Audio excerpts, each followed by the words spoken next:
Well, what's up, post game? There's our glorious leader who said he'd be back within 30 seconds, and he lied. He lied to us all. Hey, man, I must not be as fast as I used to be. Them stairs take it out on you, brother. I know that's right. Hey, sports fans, this is Robert with WTP Sports News, here live for another edition of Across the Board, where we're going to be talking about the CFP Final Four preview, also the first round of the NFL playoffs, and more. Thank you for tuning in with us, joining us this evening, trying to get my chair comfortable. I ain't quite got it right yet. We're here this evening with my man Mossberg of Level Up Sports 10. How you feeling, Mossberg?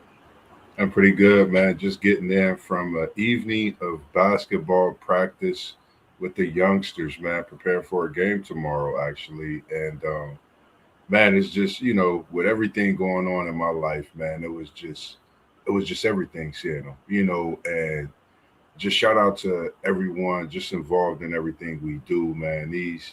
The kids, man, just putting a smile on my face today just was everything. And then especially, preparing for this evening to do what we do best as well. That's great, man. Continue to carry the torch. Continue to carry the torch. We also got our man Post Game of the Post Game 86 podcast. How you feeling this evening, Post Game? I feel marvelous. It's time to talk some football. Time to talk some football. We also got our man SEC Sean, who dropped another video earlier today about NASCAR Part 5. You want to go on there and check that out because he's giving you some real good tips on how to navigate the NASCAR app so that you can earn points and earn some free things complimentary of NASCAR. How you feeling this evening, SEC Sean? Doing good. It was a little choppy podcast, but I was trying that screen share and wasn't making sure it was loading, and then because I created a new account to show people, it was kind of hard to navigate. So but you can get the gist of it, and like I said on the thing, man, y'all download the app. It makes it a lot easier to walk through on the app. Glad to see Post Game up in here. Look at Moss over there looking like he's professional. Look at him. Appreciate it, man. Appreciate it. Man. Oh, look at this. We're going to go Rob. So where are we going to hit next? Now we going to talk that South Bend. Shout out to Post Game, man. Yeah. I don't mean to interrupt, man.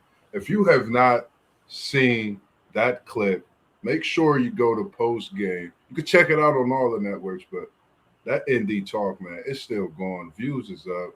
Comments, likes. It was a spectacular. Just make sure you go check it out. Yeah, for sure. Make sure if you're tuning in that you're going to subscribe to all other channels you see scrolling across the bottom.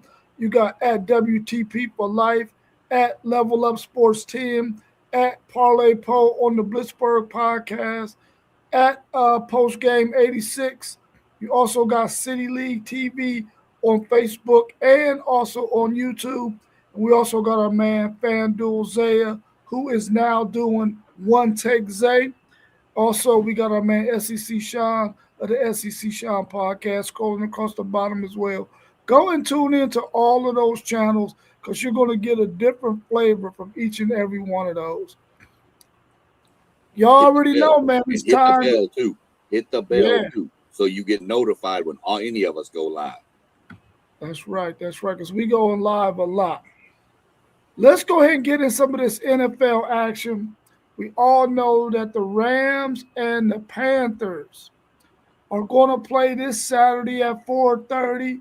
Should the Panthers get a home game with a losing record? And how do you see this game going?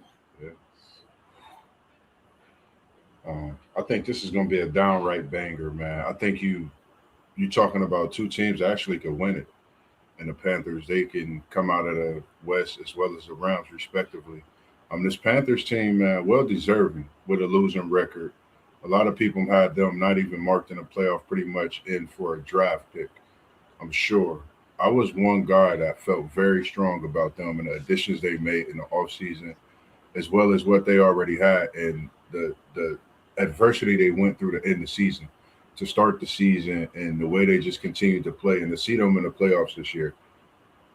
I think they were deserving, and I see the Panthers winning this game in a close one at home and haven't been rocking in the Carolinas in a while when it comes to that, except the Tar Heels. So I think these Panthers gonna roar, and they come in to fight, man. They coming to put it all on the table Saturday.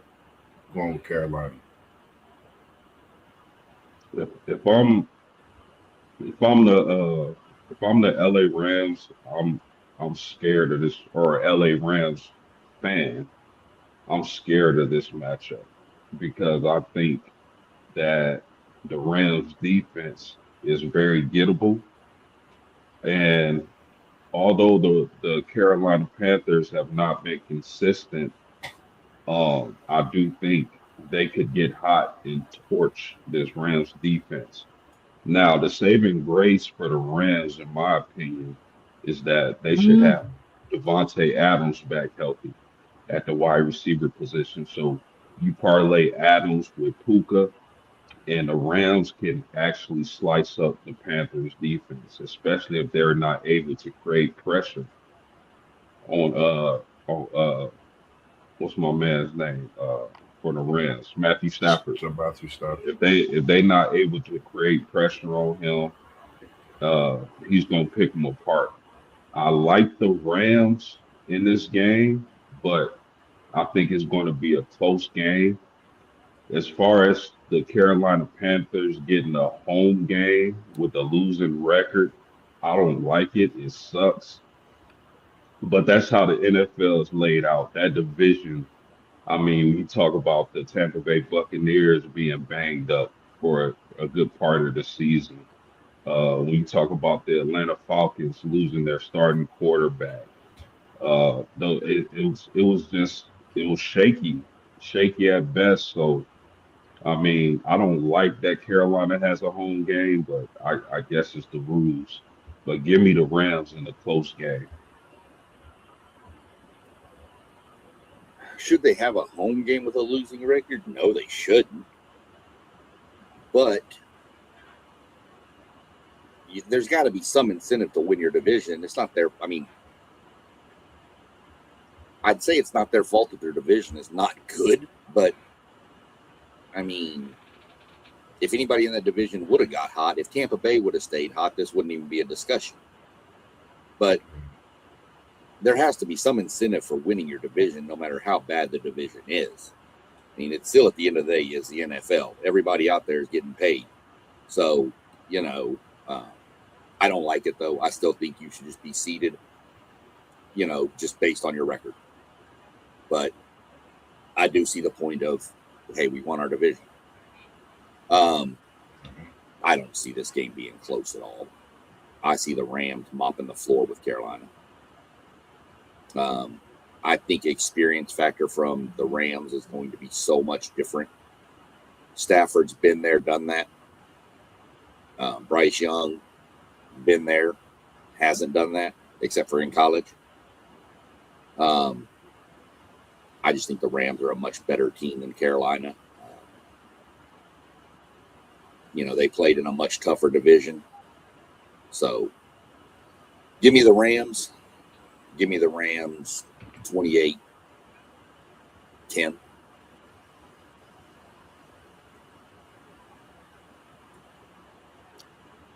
man, I mean, when you look at it, dealing with the fact that they got a home game and their record is 8-9, which means they played 6 division games, 2 against each one of those opponents. Let's just say they swept the division and went 6-0. Then that means out of their other 11 games, they only won 3 games, bro.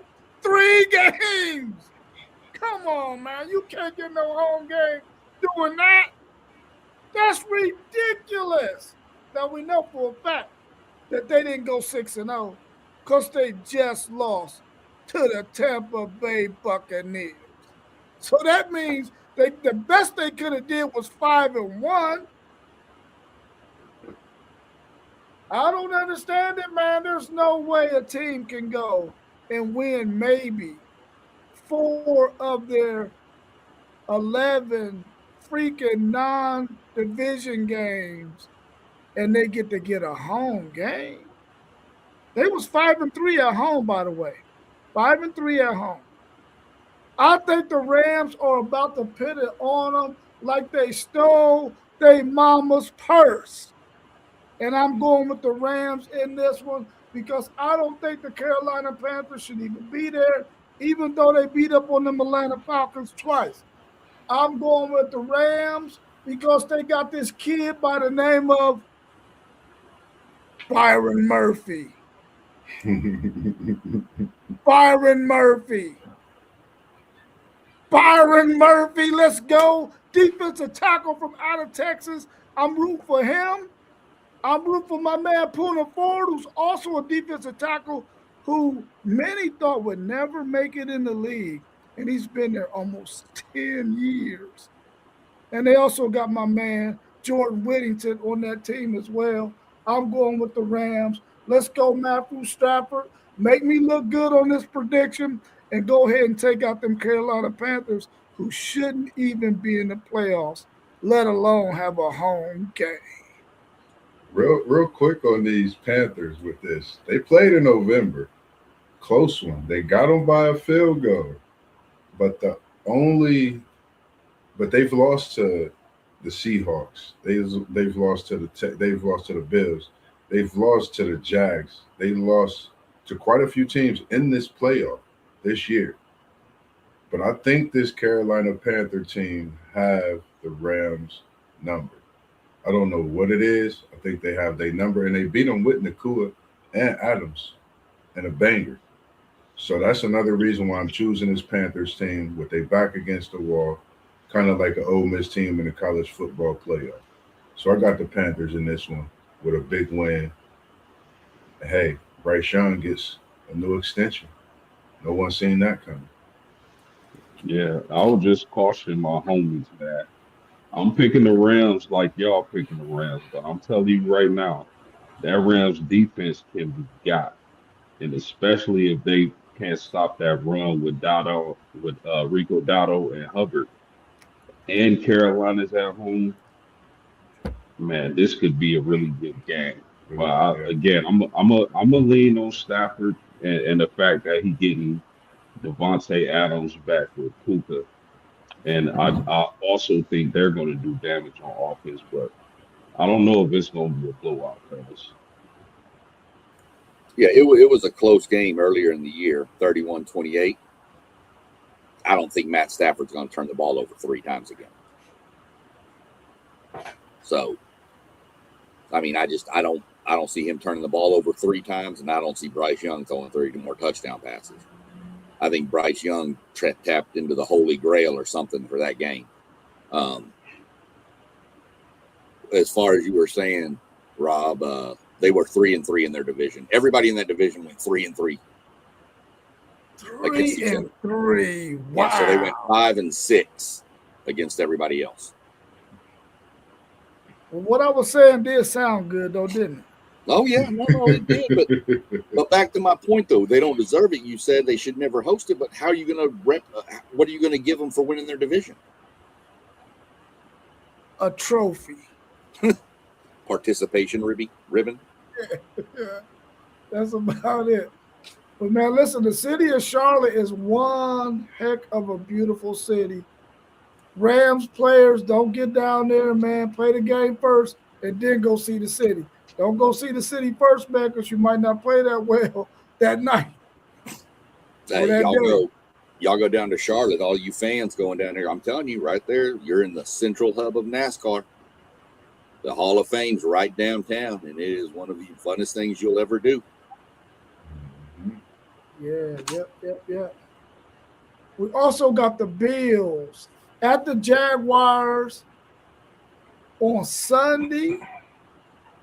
Is it only one game on Saturday? I thought it was 2 games Saturday. Oh no, I'm sorry. The Yeah. Packers and the Bears on Saturday at 8 p.m. A division rivalry game.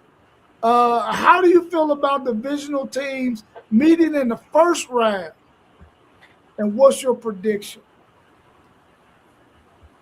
These I are don't know. I tough. mean, playing a division in the first round, I don't like that. I mean, just like we talked about it with college football, I don't like rematches in the first round of the playoff.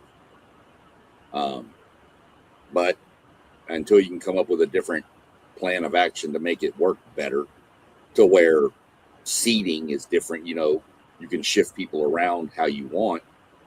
I mean, you're going to run into this with expanded playoffs. You're going to run into it more in college football if they expand out more. So it's just a natural issue with expansion. You're going to have more things that match up. This is a tough one to call. I don't know if I even have a call. I'd probably take the Bears at home. But I don't have a real good feel on this one, but I'll go with the Bears just because they're at home, to be honest with you. Yeah, I think, not having Micah Parsons for the Packers, that's been my thing. When you lose a player like Micah Parsons, that's tough to bounce back from when your defense is elevating and playing so good. This Bears team, we've known to talk about Caleb Williams since he's came in. I think he's answered a lot of critics and he's brought this Bears team to the playoffs. I talked to a fan earlier. He didn't have enough. He didn't feel they would, continue where they were at because of the way they have been over the years. I said, I don't know. Y'all got a different team and y'all beating a little different. And I said, I think y'all can get to the playoffs. And I hope he's watching and tuned in with the family. Um, I think this Bears team come out with a strong win. I think Chicago is back with what they've built. They've made some moves and got the right coach. So when you do those things, I think the ceiling could only get as high as you want it to be. So with this Chicago team, Caleb Williams, hats off to you, young man. You've done a great job and you've answered all the critics. I got the Bears in Chi-Town getting a big win in the cold. Yeah, I mean, I don't like divisional matchups in the first round of the NFL playoffs, especially if I'm the favorite team. These teams has played each other twice already. I think the Bears might be in trouble. And I know that the Packers are banged up. Jordan Love, he should be coming back from injury. And if he's not, can Malik Willis make a difference? I think the Bears are favorite, but the fact that it's a divisional rivalry game in the first round of the playoffs really worries me. So I can see the Packers getting the upset. Now you parlay that with the fact that the Bears aren't experienced when it comes to the playoffs. This is a really young team. First time or a young quarterback, first time being in the playoffs, an inexperienced coach. As a head coach, he's experienced as a coach, but as a head coach, he's not experienced. So I can see this being a trap, and I can see the Packers pulling this game off, especially if Jordan Love is healthy and he's able to perform, despite the injuries the Packers have. Yeah, I don't like divisional games in the first round either. I would like to see those divisional opponents be able to avoid that. But in the case of how the NFL run their thing, man, these two teams matched up based on the seedings, so we gotta have it. But I one thing about these two teams, it don't matter what the weather is because both of them are playing the same type of weather. If it's when it's cold, it's cold. Whenever it's warm, it's warm. So it ain't gonna be no advantage in this one in terms of that. And plus, both teams are pretty close in proximity to each other. It's not some great distance between where the Packers play and where the Bears play. They can probably get on a train or something like that to get to either spot, regardless of where it's at. I'm gonna go, man. At the beginning of the season, man, I love those Packers. They look unbelievable, but then the injuries started to take a toll and started to mount.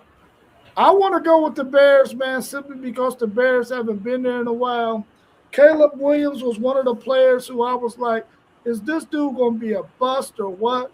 He had a really good season this year. He was on my fantasy football team, and he got me some points.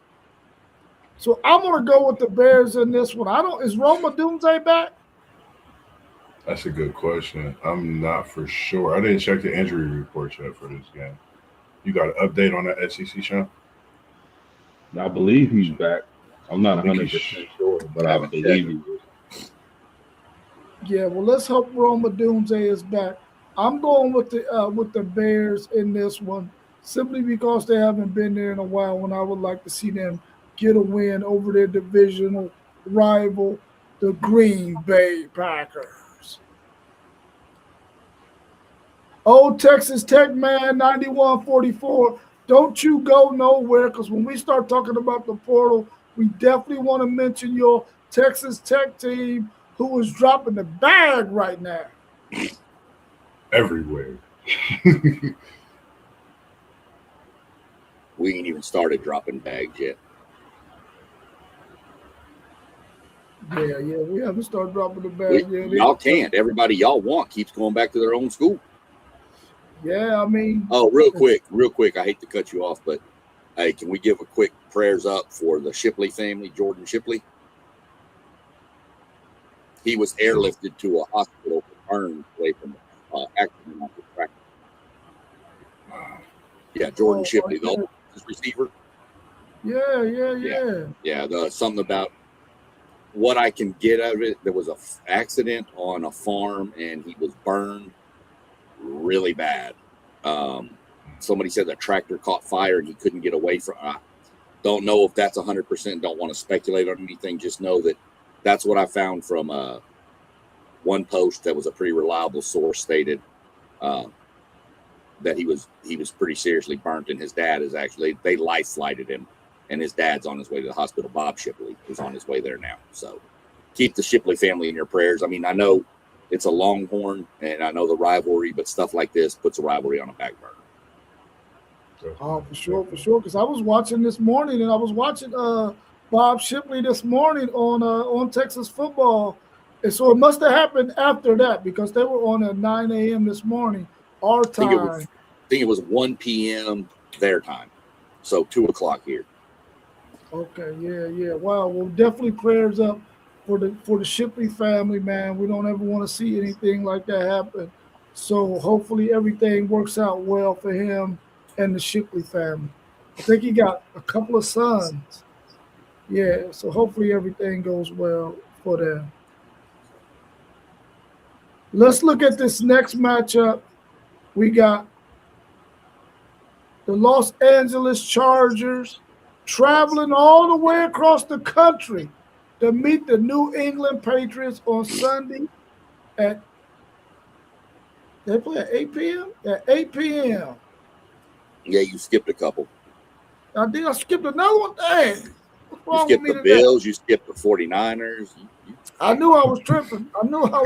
Fan base, we are never going to get more subscribers if you keep pissing off people's teams. I know that's right. Man. So on Sunday, we got the Bills and the Jaguars on Sunday at 1 p.m. Can the Jags D slow down Josh Allen and the Bills? Here's a question for you. Did any of you really think that the Buffalo Bills would be on the road in the first round of the playoffs when the season started? No. I thought they was winning that division. I didn't know New England was going to pull this off. I think the Bills. I think Josh Allen's been there. He knows what it takes to win in these kind of games. I think the Bills can dominate this game. I expect it to be close, but I think it's going to be more Bills. I wouldn't surprise me if it was a shootout, something 38-31, 38-35, somewhere in that range, because I've seen Buffalo get their defense torched earlier in the year too. So we're going to see what happens, but I'll take the Bills over the Jags. This is tough. This is probably one of the toughest games to pick because both teams are going in opposite directions of what we thought at the beginning of the season. I think the Jags defense could slow down anybody in this AFC. Honestly, the Jags is a tough team, and they're playing without the man that we call Travis Hunter, and we know what he brings to this defense as well, and offensively. I think the Bills is in trouble. I think they're in more trouble than what we think. Sunshine. Jacksonville win big. Buffalo goes home and really have a lot to think about in this offseason. I really think this Jaguars team is something to really, look at this year. They're healthy. Everyone is healthy. You're seeing the team that you could have seen last year, but they added a few pieces. You're seeing them healthy, and you're seeing the Trevor Lawrence that we seen years ago at Clemson, and he's coming to be, one of those QBs as well at the top. So I got the Jaguars, and this could get ugly if they stop the Bills in this first half. Don't sleep on the Jags. Jags and Panthers, remember, they both won in their expansion years at home. History repeats itself this weekend in a big way. Yeah, great points. No Patrick Mahomes, no Lamar Jackson, no Joe Burrow. This year's playoff is tailor made for Josh Allen to make a run. Tailor made. But guess what? He's not going to do it. But it won't be because of him. Could I see him in a close game making a play or two to defeat Jacksonville? I can see that. But I can't, as much as I hate to say it as a Colts fan, I can't pick against Jacksonville in this game. Defense is playing too well. Sunshine, as Moss mentioned, is finally coming into his own. Finally got some consistency, some continuity with with the Jacksonville Jaguars. So I'm gonna take them in this game. The Buffalo Bills defense is very soft against the run. I can see Travis Etienne having a big day. So I mean, it just to me the matchup sets up well for Jacksonville. So I'm going to take them, and a lot of people are going to be shocked. Man, I gotta go with the Jags, man. My team is in the same division with them. I can't go with no Bills with Josh Allen. I'm going with the Jags. I think their defense is going to be able to win this game for them. The Bills do not play good defense at all. They don't play good defense.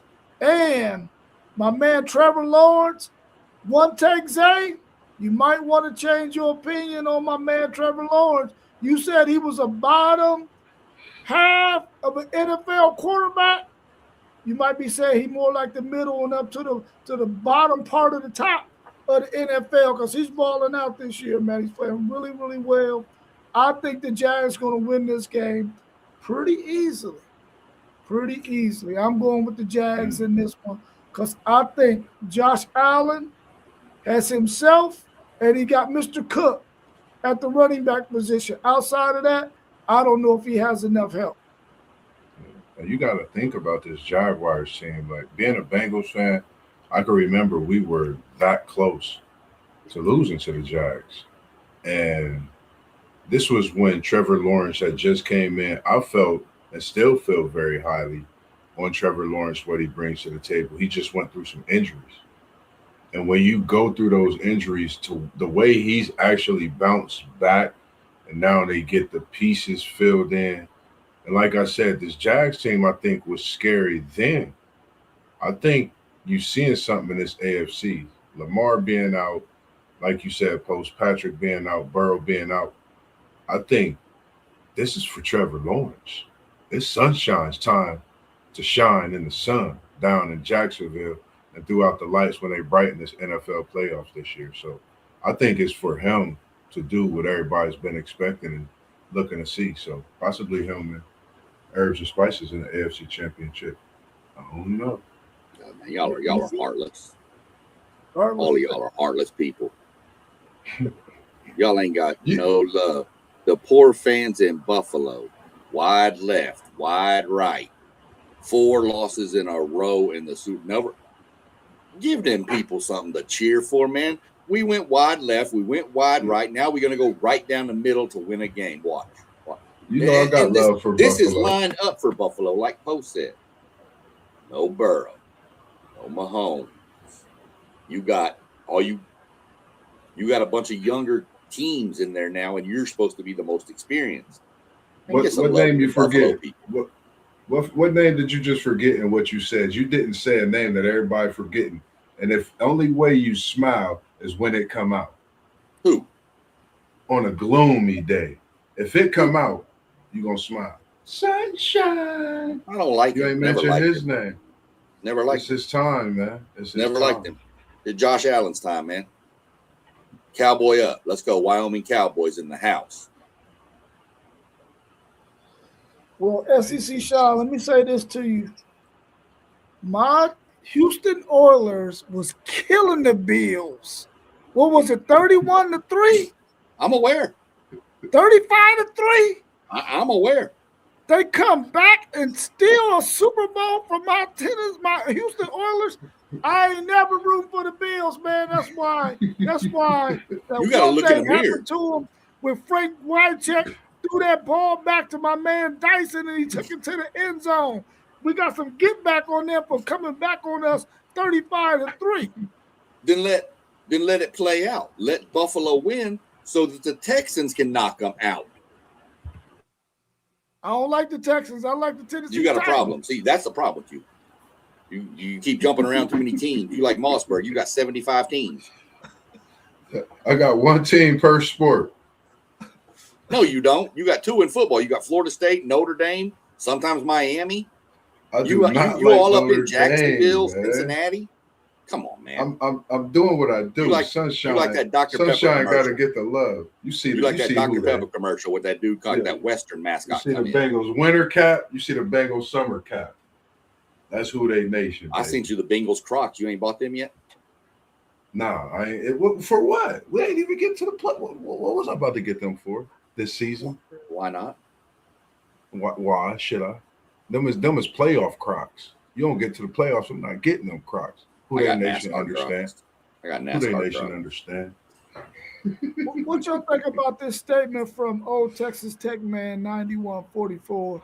He said, speaking of Kansas City, wouldn't it be great if Cliff Kingsbury goes to Kansas City to reunite with Patrick Mahomes?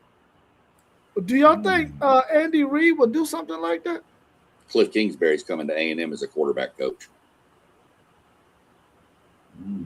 A&M throwing him $9 million to come be the quarterback coach for Marcel. That's not really happening, but it sounds really good, and I'd like to see it happen.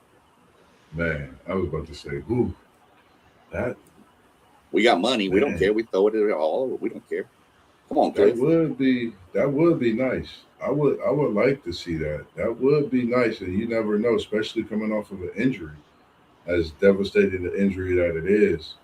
To get with the coach that really, brought you into your own and, put you into that next level to be who you are today and bring you to them Super Bowls. I think that would be a match made in heaven. I kind of like that. And, man, I like that. I like that reunite. Yeah, it's the idea of it sounds great, but I have a hard time imagining Andy Reid, letting somebody come to the Chiefs like that. When he's pretty much, I'm not sure if he's still the play caller. I'll have to check on that, but I don't know. I don't know if Big Red operate like that to let somebody like that from coach's offense. But the idea of it sounds great. I'm not sure. mean, with Kansas City sitting at home, they got to figure something out. Mahomes ain't gonna start the season, so I think that would be a great fit. I mean, Andy Reid just got to. I mean, at this point in his respected career, his legendary career, even Hall of Fame career, I feel Andy Reid. I think this is a time where you got to put your pride to the side, bring something in that's going to elevate, your team to the next, level. Even though you've already hit a certain ceiling, but I think to that next level with what you have and developing, coming up with these young players as Mahomes return from injury, and as you have another quarterback in, I think it would be a great fit. I don't, you know how it goes, man. But that's just my opinion. And Patrick Mahomes ain't the Patrick Mahomes that was 21 years old, man.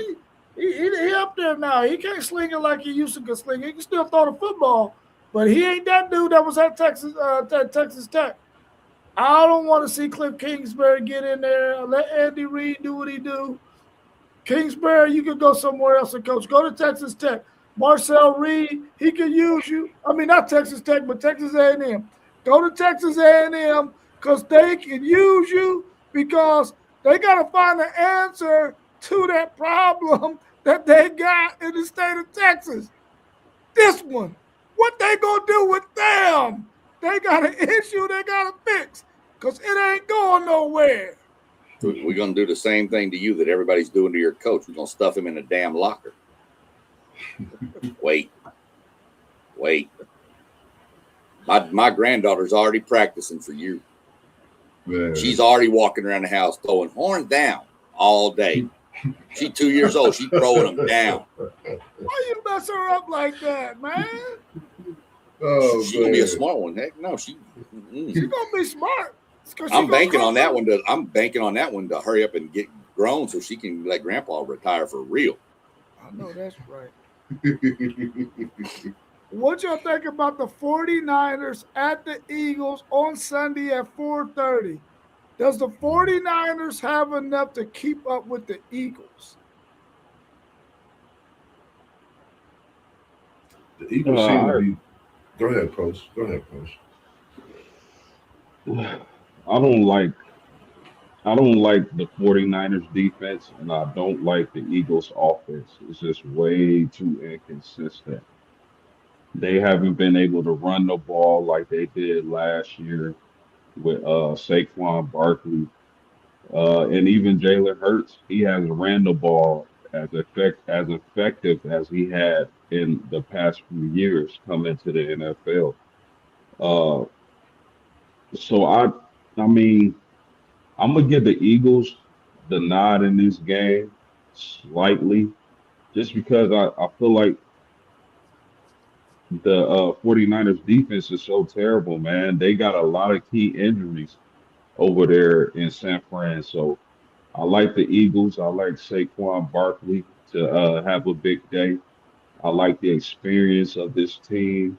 You can't count out a champion. In the words of Rudy T, never underestimate the heart of a champion. So I'm gonna take the Eagles in this game, but I doubt they get very any much further this season.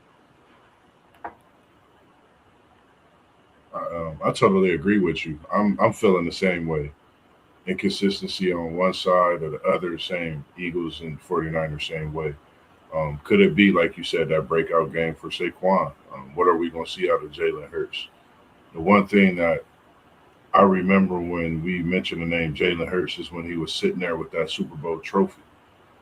After that big year with the Eagles, after that season, I think if he get back to any form in his first half, NFC's in trouble.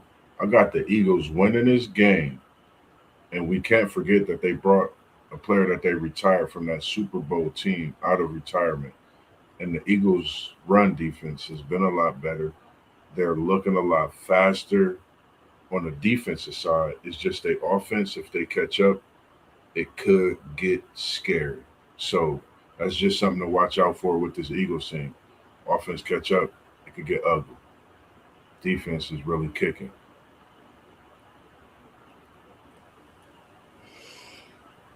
both of these teams have been good for stretches. Both have been like, what is going on here? Well, who are you? You can go back and point at 3 or 4 Eagles games where you're just like, what? What is this? And you can do it with the 49ers as well. I think the Eagles win. I think y'all are dead on. I don't think the 49ers have the same level of consistency. They're at Philly. That place can get pretty crazy. Not just the fans, but you got to dodge like batteries and snowballs and all kinds of stuff being thrown at you. You know, even the Santa Claus got booed there. So, I mean, come on, man. What's really going on? I take the Eagles to win this game. Yeah, I'm going with the Eagles as well. I don't think that offensively or defensively the 49ers is going to have enough to be able to beat the Eagles. And plus my man Andrew Makuba over there at that safety position, when he get his opportunities, he's going to go out there and make a couple plays. He could probably go get a pick six or a fumble recovery or something like that because that man is always around the ball. So I'm going with the Eagles because I don't think that the 49ers have enough to be able to win this game. But the Eagles, you probably going to just be one and done. What y'all think about the Chargers traveling all the way across the country to play the New England Patriots on Sunday at 8 p.m.? Long trip for the Chargers. Will that have an impact on this game? A young quarterback versus a veteran quarterback. Who you taking? I think you got the veteran versus the young. I don't really worry too much about that. Drake May, he's played for a full season now. He's not really like what you would consider. I mean, he's seasoned. He's played for a while. He's okay. I think he's dealt with everything that he's needed to. Will the trip have a lot? I think the trips have a lot more effect on games in college because the travel window is so much smaller. These NFL guys, they could be over there right now, you know. So I know that the distance does play a fact to some extent, but I don't think it's as big in the NFL. I actually have the Patriots beating the Chargers in this game.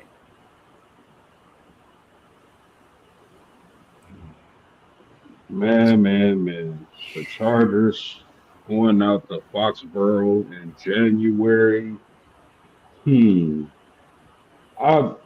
mean, outside of that, I mean, I just think the Chargers have been really inconsistent this year. Like one moment they look like the hottest offense you've seen since probably the greatest show on turf or something, or Peyton's Colts. Then the next they just look suspect, and plus they've been a little bit banged up. I still believe their best tackle is out, if I'm not mistaken. Marion Hampton has been solid. That running game's been solid, but Foxborough after travel in the cold against a tough, gritty team with a good young quarterback who's up for the MVP award. Man, I like the Chargers. I just can't take them. I can't, man. They too inconsistent. So I'm gonna go with the Patriots at home. Man, this was like old Texas Tech said for me, like a pick 'em. But what you saying, they've been inconsistent. The times that I've seen them, they've been consistent. And the thing I'm looking at is defense. I like their defense. I know it's in the code. I'm going Chargers, an underdog that people's not going to pick. I'm going to go Chargers in this upset win. Traveling in the cold, backs against the wall with a big win. And I'm going to say young Caleb, Herbs, hurt. So far, that's what I got. And it might be CJ next. But yeah, that's what I got. I got the big win for the Chargers in this one. Justin Herbs gets him you get him a big win, and I think it really has solidified him. I like him and Sunshine. I like him and Lawrence. I think they still two great quarterbacks, and the way the league is changing by the day, you get the right talent in your system, things can happen, and that's what we're seeing. Yeah, I don't think the distance is going to have any impact on this game because these guys are professionals. They already been through this a million times. But that weather might have an impact on it if it's cold enough. Because if you're coming from sunny California over there to the East Coast, where it can be anything, it can be freezing, it can be rainy, it can be snow, it can be whatever. So I think that might have an impact on the game. But I'm gonna go with the young quarterback man in this one. I think that he's got more at his disposal offensively and defensively than what my man Herbert has for the Chargers. I'm gonna go with the young buck in this one. I'm taking the New England Patriots to get a win, a team that I didn't think was going to be any good for at least another couple of years. They making Mike Vrabel look like he the man and making my Tennessee Titans look like they some complete idiots.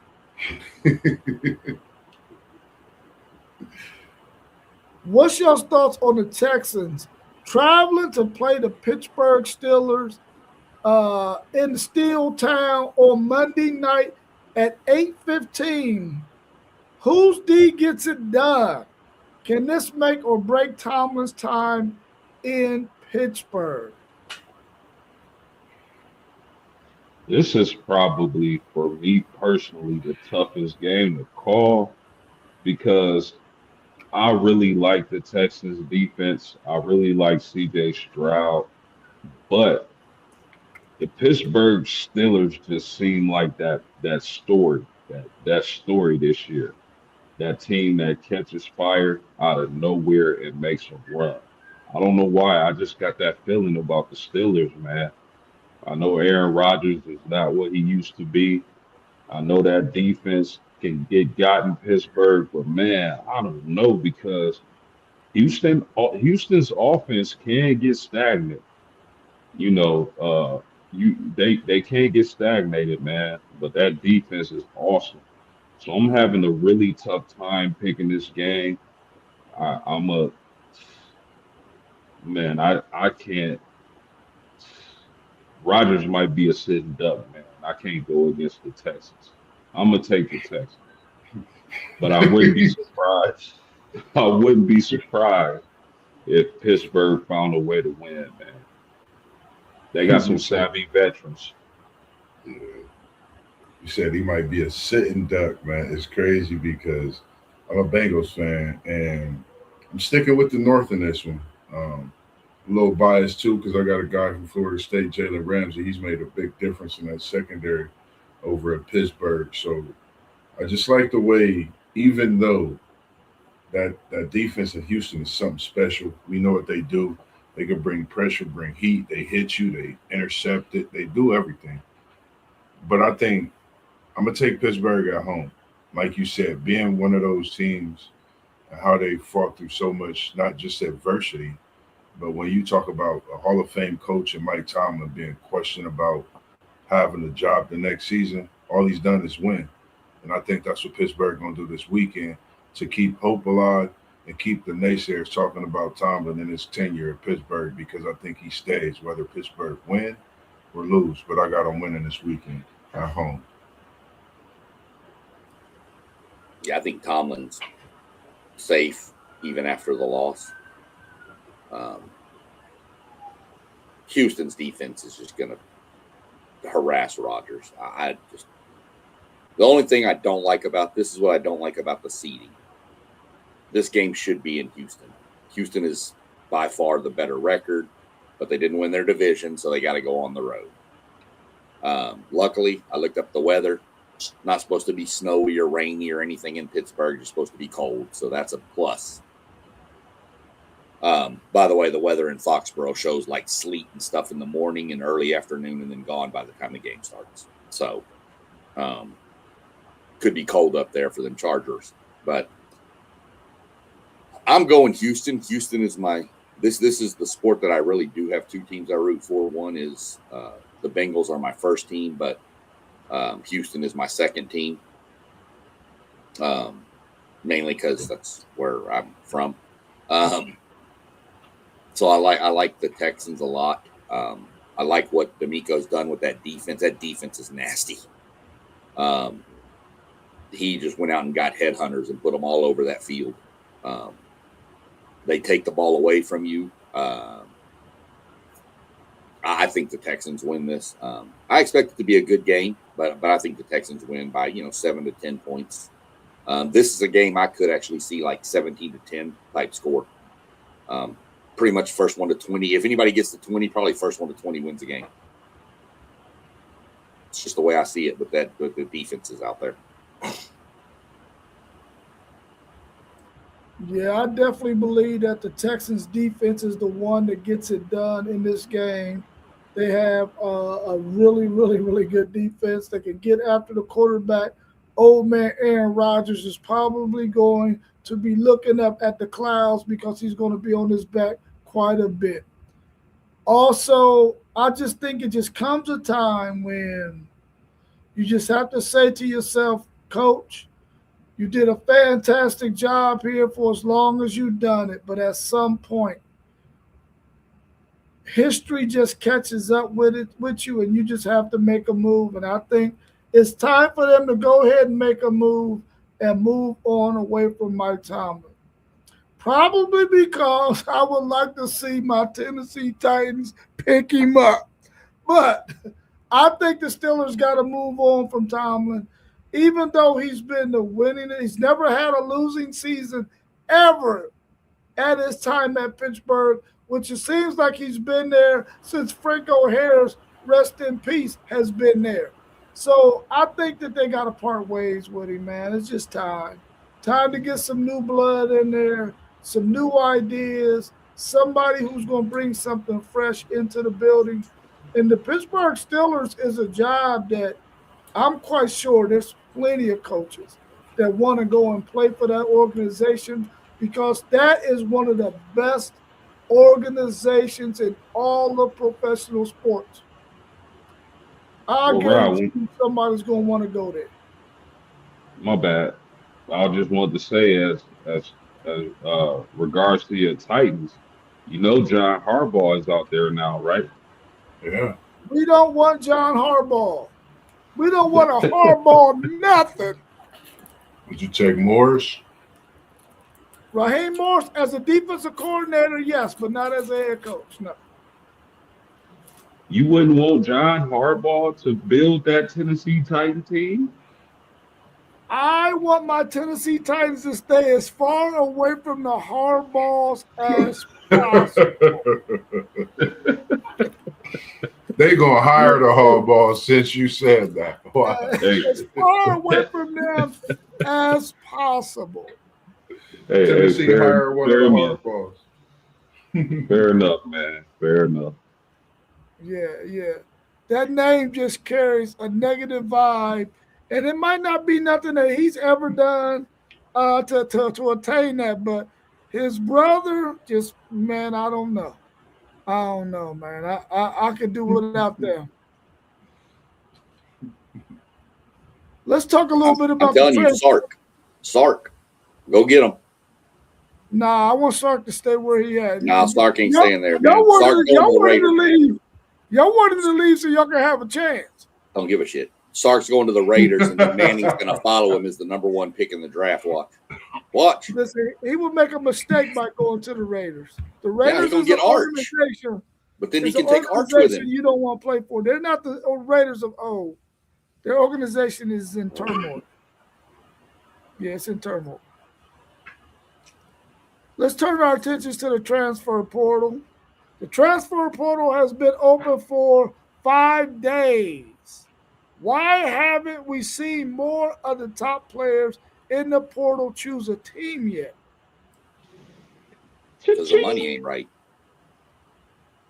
I need them dollars, baby. Show me the money. That's it. They gotta figure it out. I mean, Cam Coleman went to Texas, who lied and said he was going to be there for 2 days. He was there for 1. Then he came to A&M for 2, by the way. Now he's back home in Bama, and supposedly he's going to go visit Bama. which I don't like that. He's canceled. USC has apparently dropped out of it, and Texas Tech is still in it. I don't see him going to Texas Tech. I mean, he could. I don't know, but he may want to ask Micah Hudson how it is out there playing wide receiver at Texas Tech. So, yeah, who I'm glad left from A&M after he transferred from the Tech to A&M and then back to Tech in the same year. So, bye. That's what it is. They're trying to leverage. Plus, they got to talk to their agents and stuff and be like, look, Texas offered me $3 million, A&M offered me $3.1 million. Is $100,000 more than worth it? So there's so many things. These kids are dealing with money that's life altering for them, and I think, believe it or not, some of them want to make the best decision for not only their financial but their playing future. So we'll see. I know he said Cam Coleman's going to Lubbock, I guess, tomorrow. I don't know. I haven't heard that. I just heard him. He's in Bama today. Can I say one thing real quick while we talking about Cam Coleman? No disrespect to the young talent. I'm looking at this Indiana and this portal. They get Hoover. They get Nick Marsh. Okay. We talking about Coleman. I like this Nick Marsh kid. I think he's the guy to have when it comes to the wide receivers. Even a kid, Omarion, I forget his last name. He went over to Arizona State. Omarion Miller, I believe. So I think, with all due respect, Cam Coleman is a talent. But when you're doing this, for me, I don't know. I'm liking what Indiana's doing. Signetti's doing something crazy in this portal right now. Just getting two big names right off the bat. So, it's a lot going on, but that's just something that really jumped out to me, seeing Nick Marsh and Hoover. We know what they bring to the table, go to the same school in the Big Ten Conference. Yeah, those are some big moves. As far as Rob's question, though, I mean, folks are just doing their due diligence. It's upward, but I believe it's like 4,000 or 5,000 players in a portal this year, if I'm not mistaken. That's a 4,500. Over 4,500. Yeah. Man, that is crazy. So these folks are doing their due diligence. We gotta remember it's only one portal this year. There isn't a spring portal. So people are just doing their due diligence. Kids are trying to get in the best situation they can financially and as far as playing time. So I think, as the week goes on, more and more information will trickle in, and we'll get answers as to where players are going. Fan bases got to chill. Over 4,500 players, let them do their job.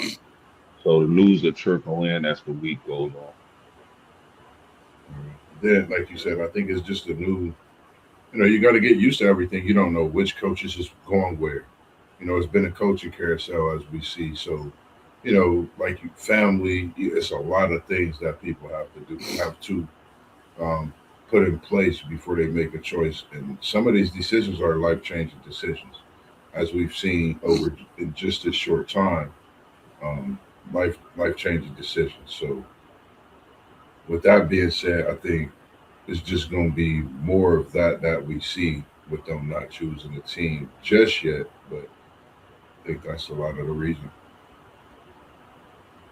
Well, the top players, they understand that they are the ones that people are vying for the most. So they can take their time and they can go ahead and fill this thing out and try to see if they can run this money up as high as they could possibly get it.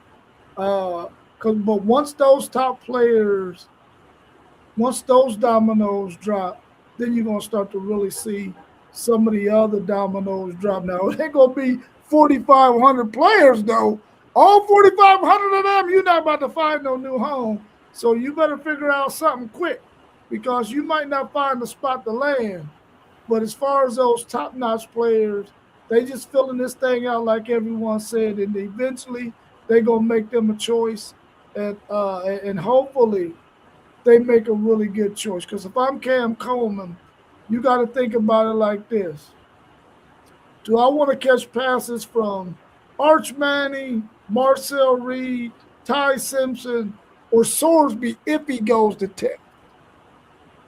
And if I had to pick one, I'm picking that kid named Arch Mack. Well, of course you are. Why wouldn't you? That's your school. You know what? You can have Coleman. I'm not even sure I want him. I want this kid I want the kid who entered the portal 55 minutes ago. Who that? Happens to be a guy with the name of Quincy Porter. Yeah, I know. From the Ohio State University. 5-star freshman, 4 years of eligibility left. Go give me that kid. He's 6'4". Go give me him. Yeah, he got recruited over. Yeah. They say he's going to be nice, too. Well, I mean, he was recruited to Ohio State. They have a pretty good history of turning out wide receivers. So, take Coleman. I don't care. You can go to Texas Tech. He can go out there and play with the cows and the tumbleweeds. I don't care. Give me this kid here. There's so many. We got the other Auburn receiver coming in tomorrow. He's coming into A&M tomorrow. I forgot his name now. Simmons, I think. So we got too much going on at A&M with this portal. We already signed 9 players. We're just going ballistic.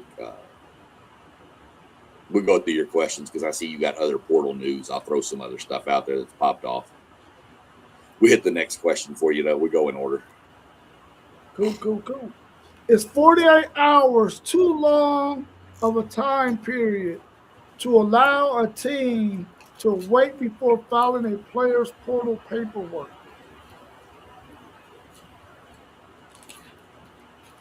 I think it depends. And I think it depends on who's the player and is the staff or the university that he's currently at trying to make an offer to get him to stay, and do they need time to put something together? But I don't think that should take 48 hours. I think within 24 hours of a kid saying it, you should say, look, we want you to stay here till we can offer. And if he's like, nah, I'm going to go, I need to find better playing time, then put his name in, let him go. I think that's too long. I mean, I understand a day and a half maybe, but I think 24 hours, because it's just too much. Give it a day, because it's just going to have the constant motion of what we're seeing right now. Yeah, my answer to that is I don't know, because I really don't know what the process is and what goes into that type of thing. So I'm not sure. You would think they can speed up the process, but I don't really know the process to give a definitive answer on it. Yeah, I think it should be cut down to 24 hours. 48 hours is a little bit much. And if this is a player that you want on your roster to continue to be there, it's one thing to be in the negotiations with a guy and you ain't quite agreed on a figure yet, and then he decide he want to get in the portal, but y'all still having negotiations.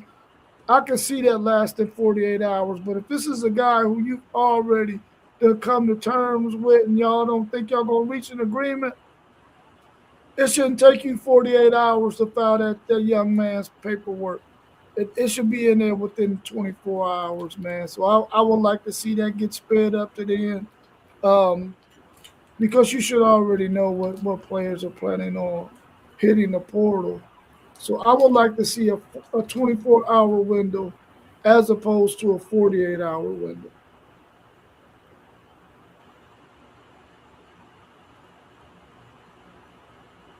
Oh, he's saying Texas Tech play Houston. That should be a good game. That should be a really good basketball game right there. Let's talk about Sorsby. Is Sorsby worth $5 million?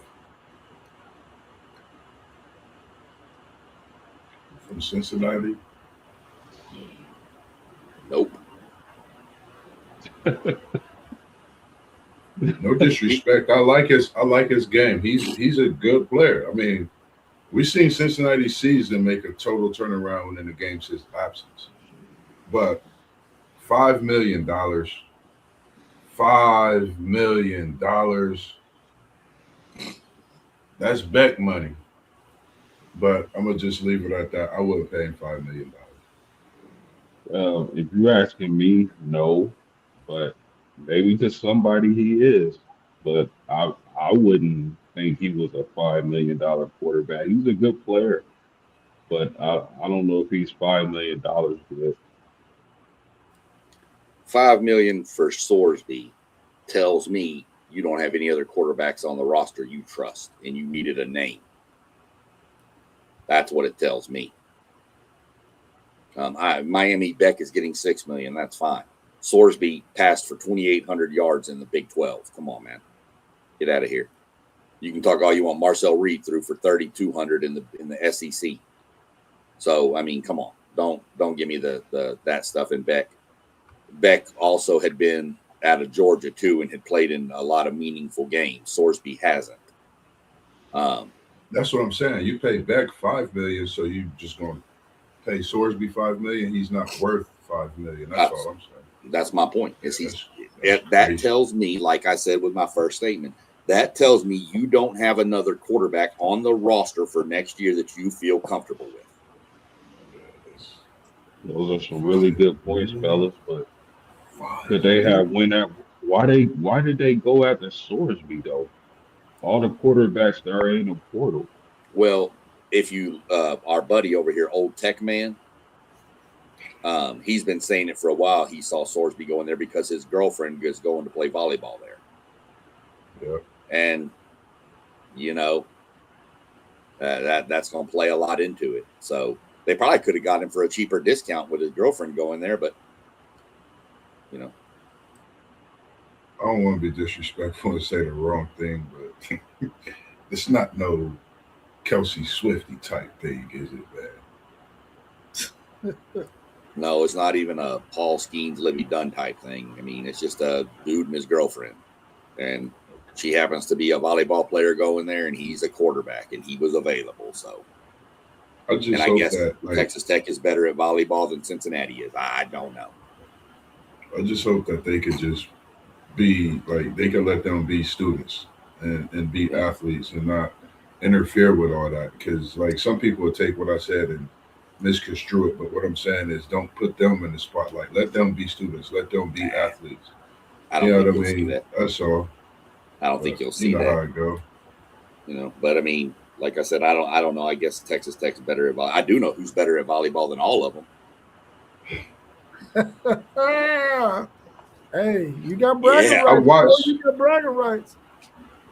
I watched that women's. I watched the women's tournament as well. That women's championship. It was a special matchup. Watching. I seen the Texas and Kentucky matchup. Texas I didn't see A&M. anything. Texas A&M. Okay, that was Texas A&M in Texas. No, Texas A&M and Kentucky played in the final. In the final. Oh, see, I seen the semifinal there. I didn't see the final because I didn't watch the next day. I seen the Texas and Kentucky matchup. Texas didn't play Kentucky. Texas played. Texas lost to Wisconsin in the They played in the quarterfinals. regular season, though, Mossberg. They played in the regular Yeah, they season. played in the regular season.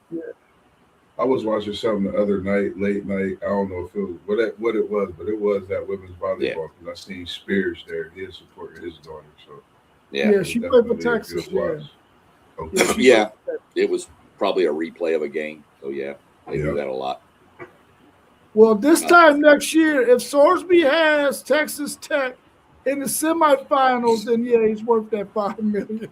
Like Beck was worth that $6 million because they're in the semifinals on their way to possibly playing for a national championship. I think they had to get a quarterback out of the quarterbacks that was out there, and I think they went after the one who was possibly the easiest one for them to get. A guy who wasn't necessarily going to try to take a whole lot of trips all across the country to try to find a home. He found a home on a Texas Tech team that is really talented, that's going to continue to be really, really talented in a conference that he's already familiar with. He already know the landscape of the Big 12. I think that was a good move for him. He probably didn't want to go somewhere else where he was going to have to have to have a whole lot of competition too. So, I mean, hats off to him and getting that bread. Hopefully, he has a ball out season. Is there any other portal news y'all would like to touch on before we get to these last two preview games? Because we want to try to wrap up by an hour and 30 minutes, so we're about 20 minutes away. Real quick news. A&M lost Chase Basantis to the NFL draft. Our starting left guard and Torian York declared for the draft today too, the linebacker. Wow, some big losses. Yeah, but I mean, we've like I said, we've added quite a bit in the portal already. We've added a couple of edge rushers, linebacker, a couple D linemen, couple O linemen, safety. The kid from Colorado, Tafreek, his brother or something plays in the NFL as a safety. I forget his last name now. I've seen that too. A couple of other, we're hitting the positions we need, and there's still some big names out there that we're chasing after. I fully expect tomorrow A&M gets their running back commit. I believe they're going to get the kid out of Washington, Muhammad. I believe he's going to come in. He's going to kind of be that Le'Veon Moss back that we need. So kind of it with the portal today. It's kind of a slower day today, but you get everybody takes their visits on that first weekend that it opens, and then then you'll see more visits start ramping up as the week moves on. I know we got the running back from Washington and the running back from Baylor coming in tomorrow, along with some other players. Only thing that I find interesting is the linebacker from Pitt. I believe he's not going to Ohio State. Have y'all heard of the landing spot? I haven't. I keep looking for it. I keep hoping he'll pop up on the visit list for A&M, but I'm shocked he's not at Ohio State already. I could see him going to Penn State, though, with Campbell. I could see that. And it seems like Kansas State has taken all of A&M's leftovers with Colin Klein. Mm-hmm. They took that Isaiah Williams wide receiver. They took, I believe that tight end we had, number 17, the kid from Sweden, called him Thor. I think he's going to wind up at K-State with Colin, too. So. But yeah, that's about all I've got on the portal today. We'll shape up and see what comes out tomorrow. Yeah, well, Texas got their work cut out for them. They got some things to do, but they're being patient. So hopefully, they'll be able to make some things happen. They were able to sign Trevor Goolsby, the left tackle, but there's still a chance that he might declare for the NFL draft. But they did get him signed. They're trying to work out some things with Ryan Wingo to get him signed. They're really close, but they haven't quite got that on the dotted line yet. So hopefully they can go ahead and get these two guys out of Michigan. But I think those two offensive linemen are going to end up staying at Michigan. The linebacker out of Wisconsin, they might end up sealing the deal on him eventually. Woods out of Florida, the defensive end, I don't think he's going to budge. I think Florida's going to end up re-signing him too. So Texas got their work cut out for them. The guys who they are high on initially, they're probably going to have to go to some second options here, but I'm quite sure they already got some guys that they're ready to go after if they don't get the guys that they are hoping to get. So that's all I got about Texas. We also have, just to throw this out, two quick things. We have a cornerback from Michigan coming down this week, and we also, I don't know about Woods out of Florida right now, because my understanding is he's coming to A&M Friday. Mm-hmm. Now, speculation, you know how this stuff is. He could re-sign with Florida tonight. Who knows? But just kind of what I've heard. Next thing is, this is something I really wanted to ask you. This is just straight for you. First, you want to turn around and let me pull the knife out of your back? I already feel it. I bet you do, from Parker going to OU. He that's where he was originally going to go play football at originally. So Yeah. we just happened to turn the tables on him. Right. I really hate what happened to Parker Livingston. I Yeah. really do. But they offered him a six-figure But deal, a that's mid-six-figure deal. well, now that's what Texas says. Yeah, that's what Texas says. Yeah, That's not what he says. that's He not, didn't say that's they not what didn't. Parker said. You're right. So that's my point. I wanted to get your take on real quick. Do you think him coming out and saying some choices are out of your control, making it seem like Texas forced him out, has hurt Texas in the transfer portal? Do you think it's made kids think, wait a minute, they may not want to, they may push me out after 1 year? Do you think that's having an effect on some of this? Because a lot of y'all's targets that were supposed to come visit have turned around and went back to their original schools. I don't think so. I don't think so. I think right now, every player, every agent understands that this is a business now, and so I don't, I don't think so. But I will say this: him saying what he said definitely put it made me think about Texas a little bit differently until I heard some other reports. Because I was like, man, don't do that to Parker Livingston. But then once I read some other reports that they offered him a six-figure deal, a mid six-figure deal. I mean, That's, I don't know, but I mean, yeah. there's always three sides to the story.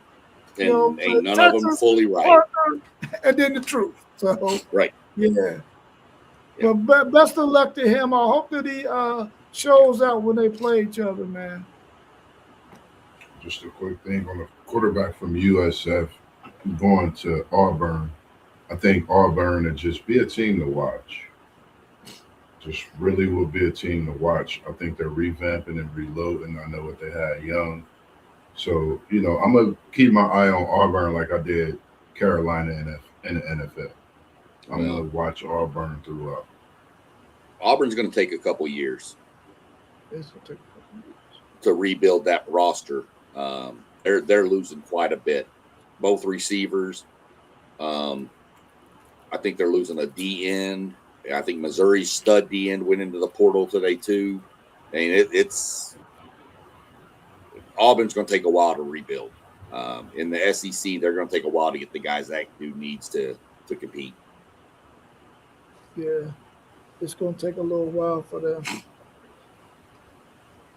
Let's talk about this first college football playoff semifinal game. Number 10 Miami versus number 6 Ole Miss in the Fiesta Bowl on Thursday at 7:30.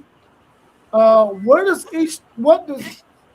does each team have an advantage, and what are some of your keys, and who wins it, and what's your score prediction?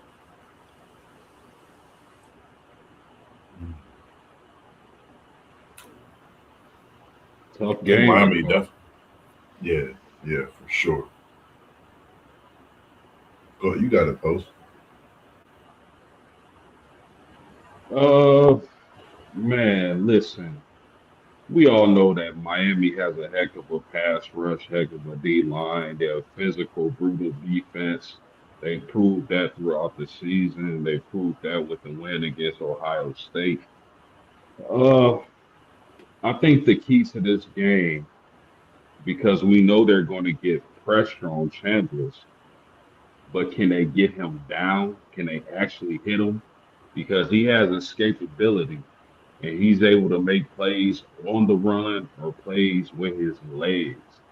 So to me, the key for Mississippi is if he can negate that pass rush with his mobility and find receivers down the field. Now, for Miami, I think Miami is doing a good job of kind of how can I put it? They're they're kind of controlling Beck so he doesn't lose the game for him. They you don't have to be as aggressive with Beck with that running game and that defense that they have with Miami. So I think they're doing a good job with that. So if they're able to keep him under control like they've been doing, and him not losing the game for them, I think Miami is in good shape to win this game. I really like Mississippi. I don't like the chatter about the coaches leaving for LSU that we've been hearing. And I just think Miami has the edge in this game. I want to pick Mississippi bad, trust me, because I love what I see from Chambliss, but I'm gonna give the edge to Miami, man. As long as Carson Beck doesn't turn back into that pumpkin, I think Miami will get the victory. I think you're looking at, oh, man, this is crazy, man. Crazy matchup. Probably one of the best games. I think both of these games are great, but I think this is a game to watch. So many different battles. Advantage Miami's pass rush. I think Ole Miss advantage is at the quarterback position, like you said, the escape ability to keep plays going. Um, I think those are two big factors on both sides of the ball. The keys is what can Miami's run offense do against Chambers and his ability to escape the pocket and continue to make plays, keep plays going. That's my thing. For the keys, especially we know what the pass rush do, like you said post game. I'm ACC. KT, I know you watching, you Justin, a few others, man. Shout out to your Hurricanes because they've been coming through and they spinning. And I think they get a big win right here. The Crystal Ball continues to win another. If we look at it, it's in a way of historically for this coach as well. He's winning big games, taking a Miami team nobody thought should be in. They've beat the Ohio State team. They've not just beat the Ohio State team, they, beat the A&M team. So this Miami team is a team to really look at. People can say what they want. They could possibly bring the ACC in a prominent position at the end of the season. I got Miami winning in a close banger. 27-24 Miami.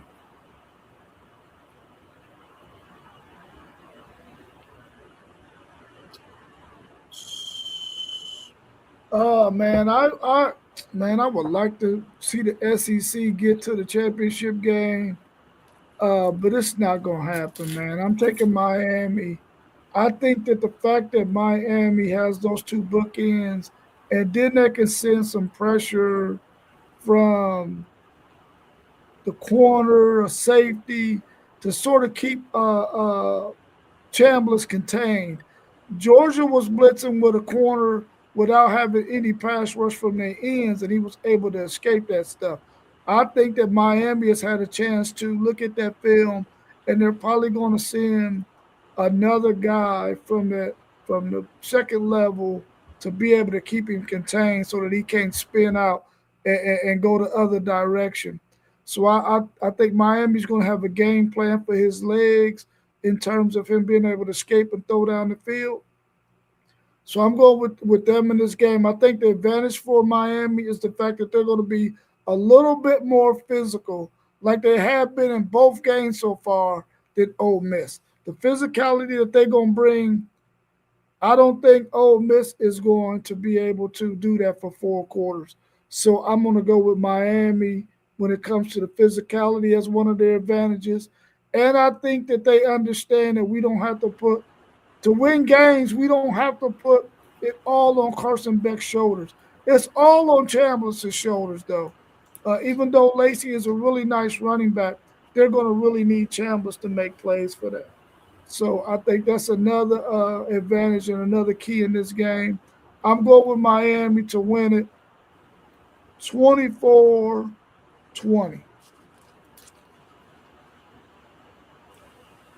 All right, I figured I'd go last on this since I've got one of the conference's titles in my name. I've ever since Miami beat A&M, I have to say their defense is nasty. What they did to Ohio State. I mean, Ohio State looked decent to start the third quarter. But, when you're Ohio State, you've got playmakers. You're going to make some plays. It's just a matter of how many and they just couldn't make enough. And most of that credit is to the Miami defense for forcing that. Chambliss is phenomenal. Crazy. Championship pedigree from, yes, Division II. I've said it before. I don't care. I don't care if you win a national. What was the kid's name? I forgot his name, from Auburn. Quarterback. Cam Newton? Yeah. Good Lord. I had Cam. I was going to call him Cam Coleman. I got him stuck on my brain, I guess. Cam Newton went to Blinn Junior College. Won a title. Went to Auburn. Won a title. Championship pedigree does not matter what level you're on. It's championship pedigree. Knowing how to win the games in pressure-packed situations. He knows how to do that. I'm an SEC guy. I'd love to see the SEC win this. Ain't happening. Ain't happening. Miami's defense is too physical. Chambliss can run around all he wants. The problem is this defense can track him, and they play sound gap integrity defense. They don't overextend. The book ends Bain and Hakeem Mesidor. They don't go up the field and loop back. They come and then they come across. They're going to force him to either come up in the pocket, where then you've got the big boys up front coming down the middle, but they don't get pushed wide, and they don't over pursue the quarterback. I saw it against Marcel Reed. I saw it. They tracked him down from behind numerous times, and they had him so scrambled in the pocket that the pocket would just eventually collapse on him. That's not even sending blitzes. That's 4-man coming at you, which means you're playing coverage with 7. It's pretty hard to find openings against the 7-man defense when you only have a few seconds before you're getting crushed. And all it takes is a couple of hits and then feet start dancing. I like what Ole Miss is doing. It's a good story. I think it ends here in the semifinals. And I'm not even going to say it's not. Y'all all have it close. I don't have it close at all. I don't see this being close at all. Ole Miss will be lucky to score 14. This is probably going to get ugly fast because Miami's just going to start leaning on them with the run game in the second half. And then they're going to start pressing, and I think it's going to lead to a couple of turnovers. I've got Miami. I'll go Miami 35-14. Beat down. Yeah, I just don't see this being close. I get it. And I can also see the game going that way. But y'all gotta remember, if we go back some streams, post game said that between Miami and Texas A&M, one of those teams could make a run, and it end up being Miami. I mean, I all of us said it. That defense is just ferocious, man. And although I like Mississippi, I like their quarterback. I love Charlie Weiss Jr. I think he's really good at calling offense. Watched him grow up at Notre Dame on the sidelines on Saturdays with his dad being the coach there. So, I mean, but Miami is just playing too good right now. Also, real quick, I'm almost tempted to switch over to Ole Miss, but I'm gonna go Miami. They got that Michael Irvin. I think with him being on that sideline, man, he's effective. They have that alumni. This Miami team, I think it's a destined team as well. Nothing against Ole Miss. If they win, just remember the stuff we said about them too. It could be possible for them, and it could be a Big Ten SEC showdown again. But ACC has been talked about. I'm staying with my conference and picking the Canes. I ain't saying nothing bad about Michael Irvin, but I'm going to say he sure does seem to have a lot of energy.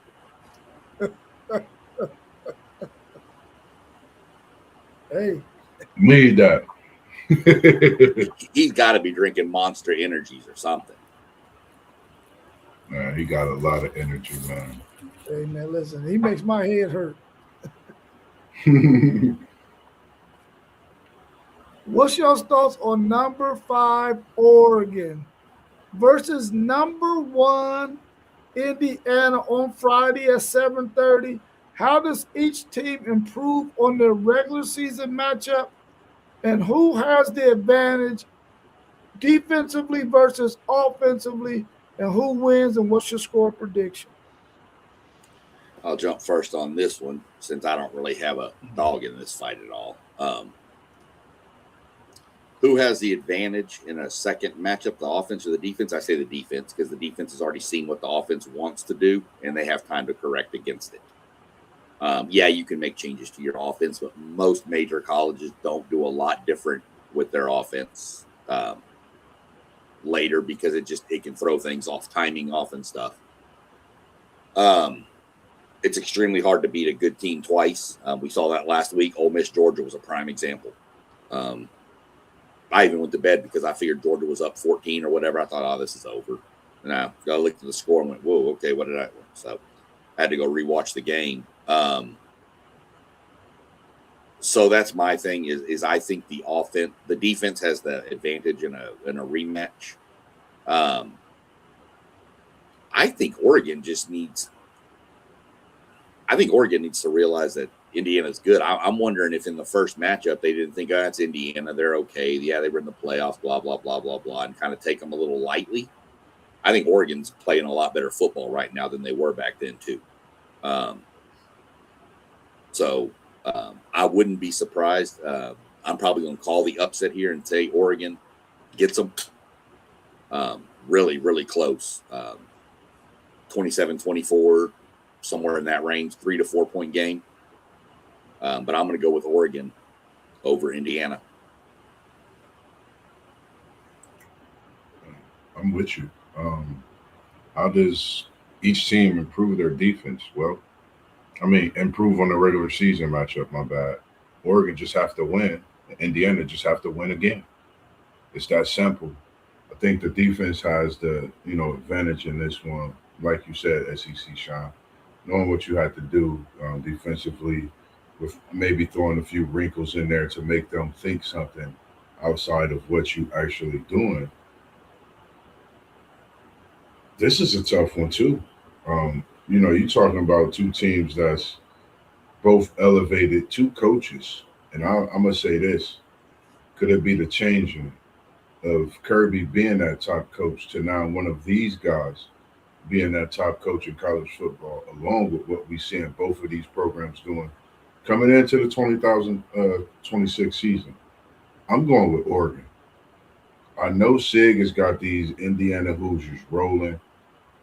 I think this reminds me of how Oregon beat Ohio State, and Ohio State came and thumped them in that playoff matchup. This is the same thing I think can happen. And I think Oregon is not forgotten about it. I think they're trying to put something on Signetti and these Hoosiers. So I got Oregon by 10 plus points.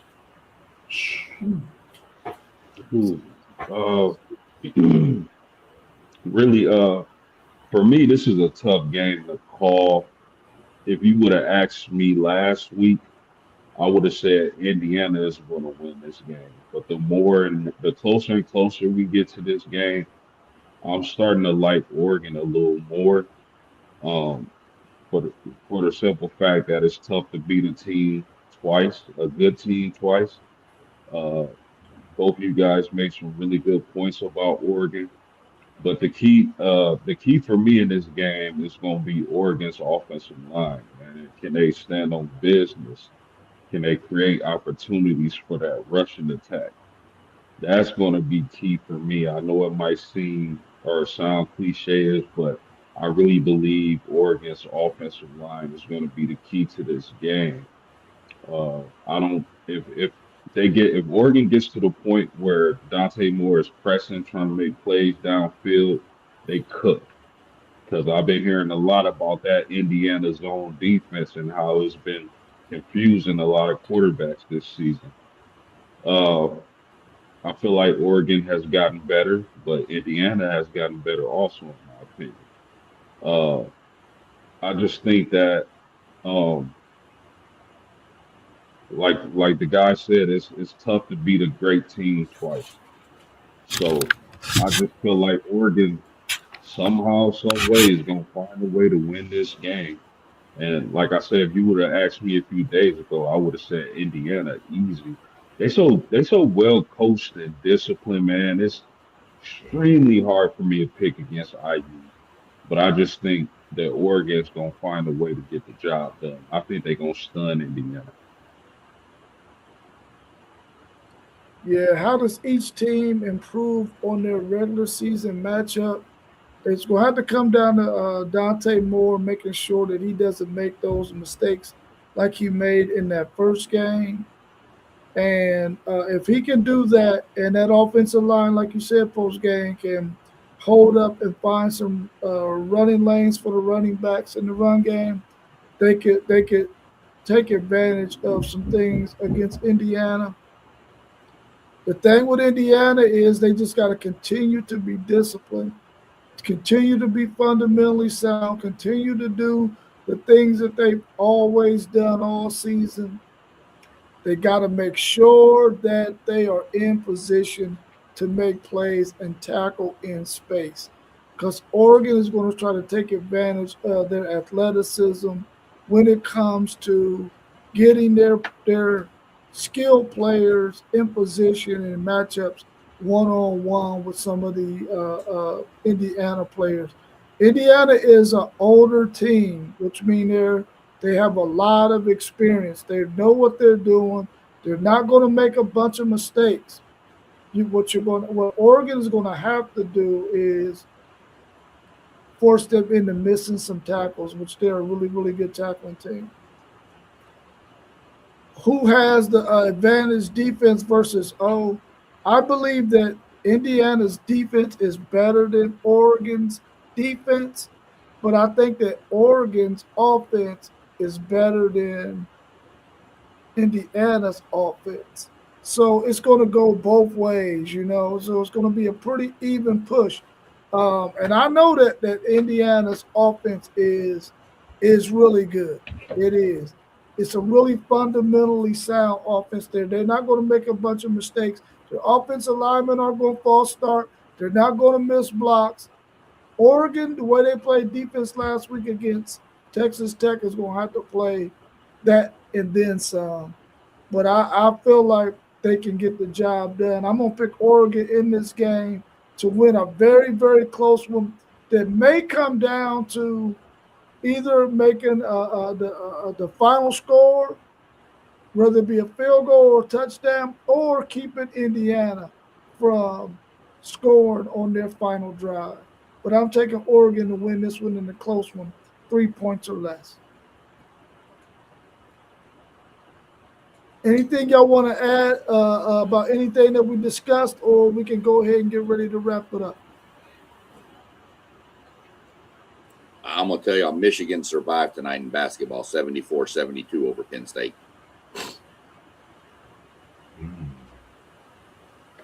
So that conference play for you. Yeah. Texas is losing right now 11-7 to Tennessee. And my Aggies are beating Auburn. A big one at Duke and Louisville. Duke came back and won. Louisville was leading most of the game. Duke came back and beat them. Okay. Hell, I was watching part of the South Carolina game with LSU, and South Carolina was up 50-25 at the half, and then they won by 10. How about that Houston Tech game? What's going on? It was 8-6 Tech. Just started. 8-6? 8. Oh. No. If it's 80-6, we jumping off here, and I'm gonna tune into something. There's all kinds of records broken. Definitely. It was 8-6. Let's see if I can get it real quick. Good Lord, my Dallas Stars are terrible. God. Man, ESPN would work. This would be a lot better. While he's doing that, what's y'all's thoughts on Thursday doing the stream? Yay or nay? Because the game comes on at 7:30, and we normally go at 7:45. I'd probably. We any way we can go a little earlier. Y'all can. I know I can. I probably won't get home until no earlier than 7:15. But y'all Chop can. it up. We could. We Can. really talked about all the games, including the playoffs. I mean, we could. I mean, If if you want to jump Thursday, early, let's post. do it. If you want to jump on early, I don't know what we're going to do. We can talk about all kinds of stuff, but we can just kind of do a free for all on Thursday, talking about whatever we want, more portal news maybe from everybody's team. We can kick off some college basketball talk Thursday. Can throw basketball talk, preview some of the big games coming up for the weekend. You know, I can throw the stream at 7 if that's good enough, or even 6:30 if that works for you. We're gonna have to go. Yeah, we had to go earlier. We'll get in the chat and talk about that. We'll go earlier because of the game at 7:30. Yeah, I know I'm gonna be watching the games. I mean, if y'all want to run it at 6:30, we run it at 6:30. Give us an hour, kind of just chop it up with some stuff. So, yeah, sounds good to me. Let me know. We'll go from there. It's 12 to 11 Texas, 10 to 6 Texas Tech, and somebody's losing. Hold on. Iowa's getting beat pretty bad by Minnesota. Let's see. Florida beat the hell out of Georgia. Let me get an update on my Aggies real quick. 20 to 18 A&M. So that's where we sat.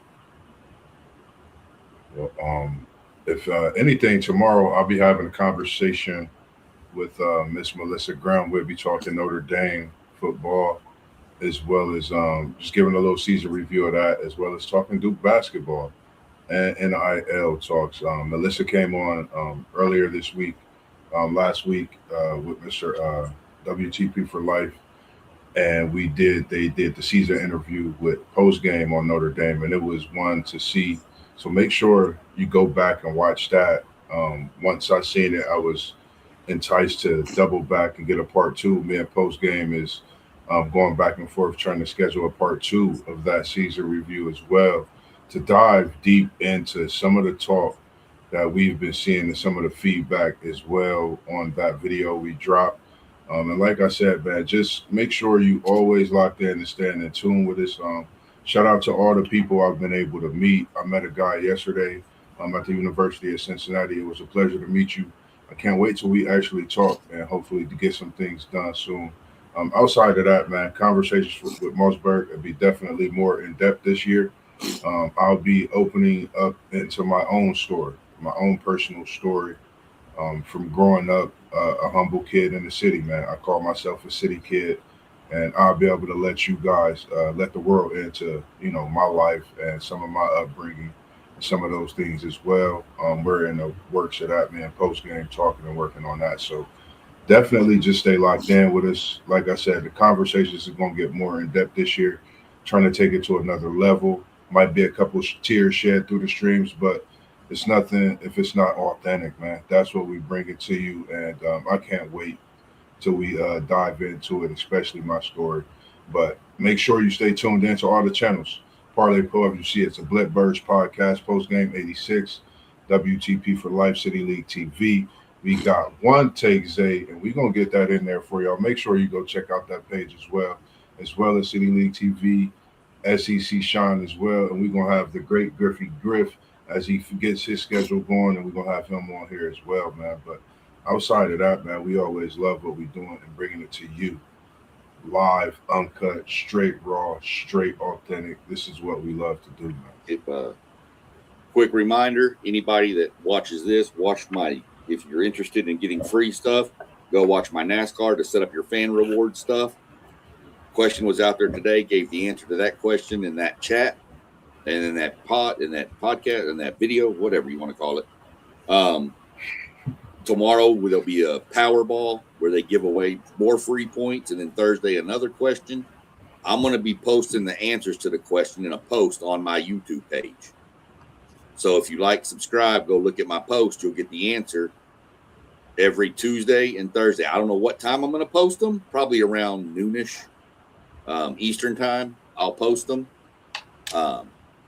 And then Wednesdays, there'll be that. And then as we get closer, I'll do another pod and we'll go through some more. But if you've got the app and if you want free stuff, I'm walking you through how to get it. All right, y'all. Y'all enjoy the rest of y'all's evening, man. We'll see y'all again tomorrow with my man Mossberg with his conversation with Melissa Graham. Y'all have a good evening, and I'll catch y'all on the rebound. Yep, y'all be good. Peace. All right, y'all. Peace. Great evening.